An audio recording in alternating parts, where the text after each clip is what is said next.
Hey, so today we've got a brand new patch called Heart of Democracy with some content, including a way to spawn sieve teams, a new mission where you can use the planetary defense cannon, a new city biome with details I'll cover, a new Illuminate aircraft enemy, and so much more. If you could show some love by hitting the like button, I'd greatly appreciate it. Let's jump right in. Alright, Helldivers, we can see there's a new Illuminate aircraft enemy. If you recall, previously we got the Stingray or the Interloper, whichever you prefer to call it, and now we have this large ship called the Leviathan. It's incredibly huge, about the size of a building or even two large warp ships. Not to mention, it can cause damage to buildings when roaming around the city, or if it's destroyed, it'll come down and destroy some buildings as well. It can also fire down explosive lasers. There are a few on the Leviathan, as you can see up here, and they're quite deadly. I plan to go over this enemy soon in another video and show you the best ways to take it down without any problems. So keep an eye out for that video by tapping the subscribe button, clicking the notification bell, and selecting all notifications. So besides a new Illuminate aircraft enemy, we also have a new mission on Super Earth to destroy large Illuminate spaceships called an overship that can be seen floating above the city. The only way to take it down is by activating the planetary defense cannon. And how do you do this? Well, you do this by locating two access codes found in bunkers, similar to those we've seen on several planets. However, the only differences are that you can only open them up with just one person, and they don't require two Helldivers. You don't need another person, just yourself. Now, these bunkers often contain ammo, samples, and the access codes, so the goal is to go around opening them up until you've found both codes. There are two locations on the map you must visit to activate the planetary defense cannon. Once you have the codes, head to the defense cannon point of interest on the map, where you'll see a large playground and a nearby terminal. When you enter the combination, the playground reveals two objects you must pull upwards, similar to the ICBM mission. After doing that, activate the terminal and the playground will reveal a large hatch exposing the planetary defense cannon. At this point, you must turn the valves until it points towards the overship, the cannon that is. Go to the terminal and fire. The overship will go down, and that's pretty much all you need to do for this mission. It's by far one of my favorite missions, and I hope they bring it back once Super Earth is no longer invaded by the Illuminate. There's also another mission called Repel Invasion Fleet, and basically what goes on here is there's going to be a bunch of warp ships flying down, and they'll actually land. At this point, you got to make sure that you take out a lot of them before you get overrun by these warp ships, which can cause a lot of problems for you because, well, there's going to be a lot of Illuminate and Overseers and just so much, including the Leviathan we talked about a few moments ago. And this by far is one of the most craziest, hectic missions that can just go absolutely bonkers at any moment. It's awesome, and I think it's one of the best missions besides the overship. That mission's also cool. Not only that, we also have the brand new sieve teams. We can also see sieve teams on the ground as well as citizens roaming around panicking because, well, the Illuminate invasion. This adds so much to the gameplay, and you feel like you're actually on Super Earth when you see actual citizens running. Not only that, the fact that we can send down sieve teams is so cool too. There's been talks about this in the past, about last year, months ago, and how we all wanted to wait to send them down, and now we can. The only thing is, we need this as a permanent stratagem. I definitely use it. I'm not entirely sure how useful it would be on certain missions, but it would be so fun to have. I'm sure some of you out there are thinking, well, why would we need another useless stratagem? My response is, who's to say it would be useless until it's fully implemented? So who knows, it might be useful. So let's talk about a few secrets within this patch that you might not know about. First and foremost, if you kill any civilians on Super Earth, it actually takes away some of your requisition slips. I just noticed this while I was playing, and you'll see on the right it said -25 or whatever the number is. Now, if you do this on purpose or accidentally, it doesn't matter because you're going to get deducted, and you're going to see that on the right side. So for example, I'll show it right here again, the same number, -25, and the more you take out, the more you're deducted. So do not do this if you don't want to lose some good old requisition slips. The second secret is when you go up to a SEAF team and you salute. If you do this, they'll actually salute with you. And I think this is just an awesome way of just throwing in a nice little Easter egg of some sort, right? I mean, potentially it is. And I just love this so much.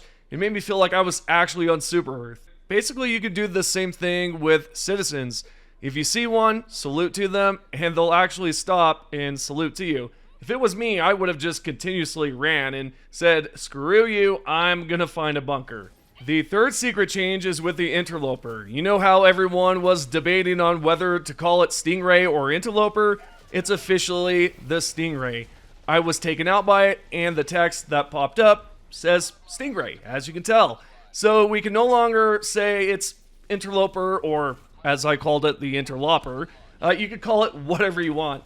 However, it's actually called Stingray in game, and it's official. Continuing along, the fourth change is actually towards the orbital gas strike.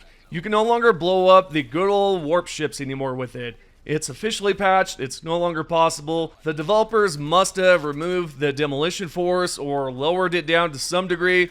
Anywho, it's not possible, and you'll see all the proof right here. Lastly, we've got the fifth secret change. If you head towards one of the Helldiver statues, there's a good chance you'll find a super sample near it. You can tell right here, there's one right there. I'll pick it up, and what do you know? It's a super sample. I was only able to find one. I'm not sure if they'll spawn more than just one, yet for this location, I only got one. We're now going to talk about the failed major order because, of course, the Illuminate just continued to press forward, took over 3 planets, and now we're left with a devastating turn where they're going to head straight for Super Earth. With that said, let's go ahead and check out what the failed major order message says.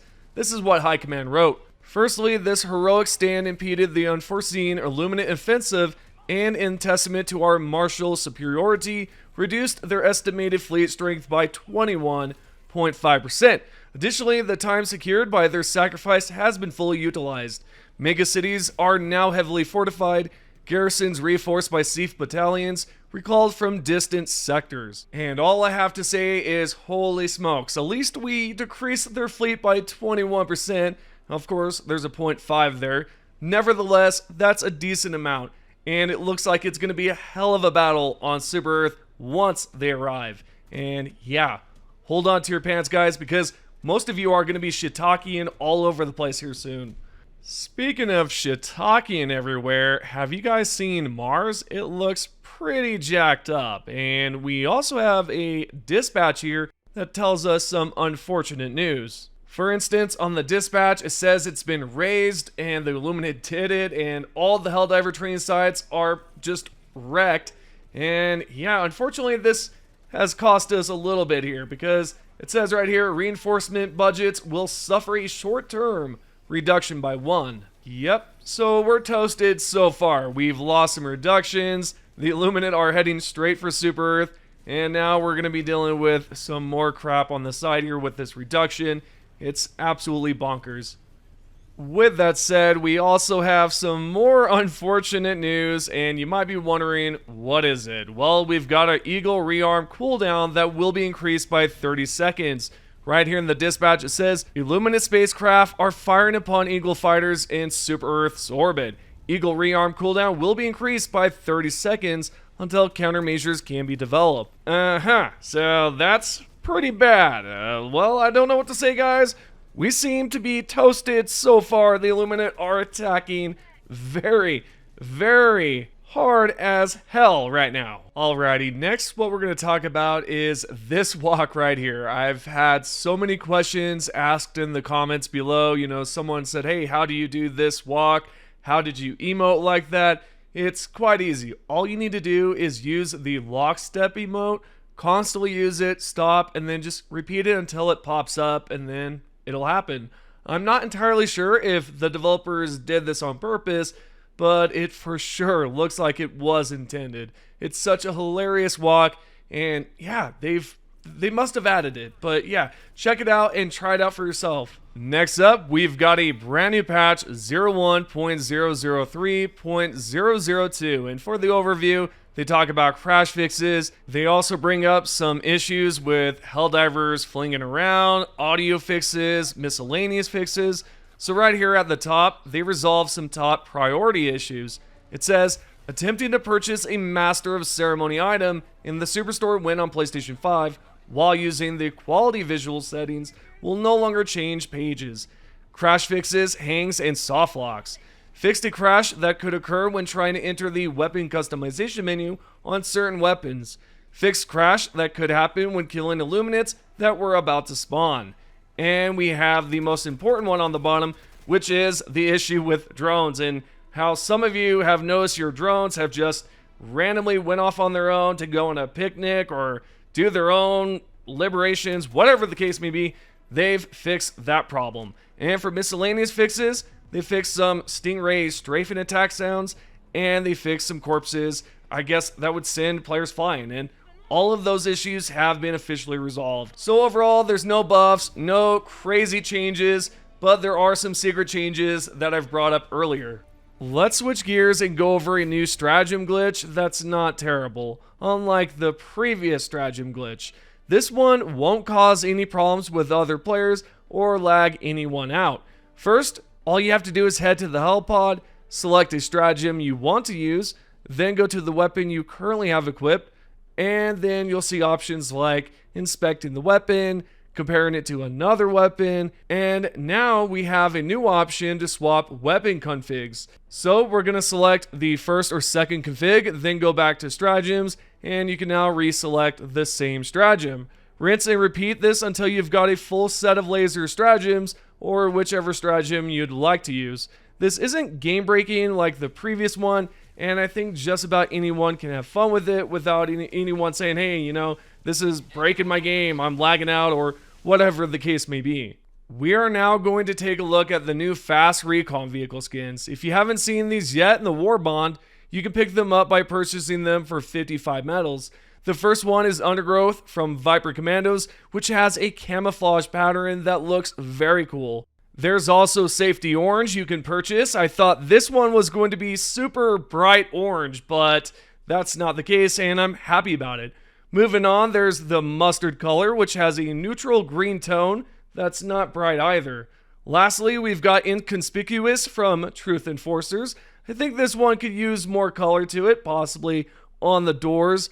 Overall, it's not bad at all, but it could use some more color to it. Now, I'd like to know, which one are you going to purchase first, or are you going to purchase any of them? Let me know. Lastly, we have the top 3 comments. If you Helldivers would like to be featured, all you have to do is comment below. Starting off, we've got SCT Ninja Strike. You know why we probably didn't get silencers as attachments? I bet they're saving them for a still-themed War Bond.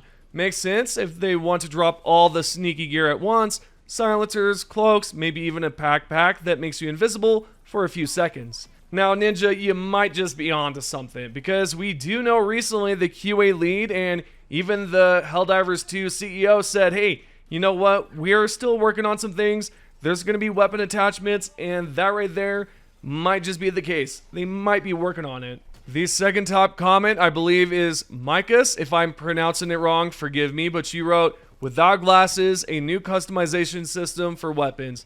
With glasses, a massive buff to all assault rifles. No kidding. I mean, all the assault rifles are way better than they were like months ago, and it's just insane how powerful they are now. The third and final comment is by Ninja Strike again, and you wrote, we got skins for weapons, so why not give us the same treatment for armor too? Matching weapon and armor skins would be sick. Let us fully commit to the drip. Yes, I agree. We need a lot more customization, and man, hopefully it happens one day where we can actually just customize our weapons and skins more and more and more. I mean, I would even like a skin color from one of the War Bonds or something like that. I think that'd be really cool. Anywho, I hope you guys have enjoyed this video. If you can, support the video by tapping the like button. Subscribe, turn on notifications if you haven't already, and I'll see you all in the next video.